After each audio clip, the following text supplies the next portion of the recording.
இந்த இன்ஸ்டாகிராமில் எதையாவது ஒன்று ட்ரெண்ட் ஆக்கி விட்டுறாங்க. அப்படி வந்தது தான் இந்த மஸ்கா பன்னும் ரோஸ் மில்க் டீ கேக்கும். நான் இது ரொம்ப நாளாக விஷ் லிஸ்ட்டில் போட்டு வச்சுருந்தேன், சரி செய்வோம் அப்படின்னு சொல்லி. அப்புறம் எனக்கு செய்ய டைமே கிடைக்கல.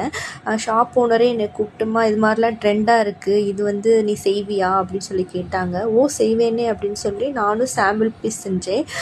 சும்மா கொஞ்சம் கொஞ்சம் ஒரு 3 மஸ்கா பன்னும் 2 பன் பட்டர் ஜாமும் ஒரு 1/2 kg கிட்ட ரோஸ் மில்க் டீ கேக்கும் அது மட்டும் செஞ்சேன். அவுட்புட் எப்படி வருமோன்னு பயந்துக்கிட்டே இருந்தேன். உண்மையிலே ரொம்பவே சூப்பராக இருந்தது. நானும் சாப்பிட்டு பார்த்தேன், கடை ஓனருக்குமே கொடுத்தேன் ஒவ்வொரு பீஸ் ஃப்ரீயாக. அவங்களுமே சாப்பிட்டுட்டு ரொம்பவே நல்லா இருக்குதுமா, இது மணி டெய்லி கொடு அப்படின்ற மாதிரி சொன்னாங்க. பன் பட்டர் ஜாம்லாம் அப்படி நீங்கள் பேக்கரியில் எப்படி வாங்கி சாப்பிடுவீங்களோ அதே ஸ்ட்ரக்சர்லேயும் அதே டேஸ்ட்லேயுமே இருந்தது.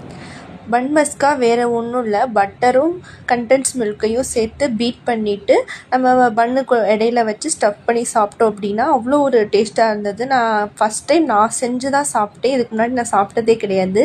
டீயோடையும் காஃபியோடையும் வச்சு சாப்பிட்றதுக்கு இது சூப்பராகவே இருந்தது.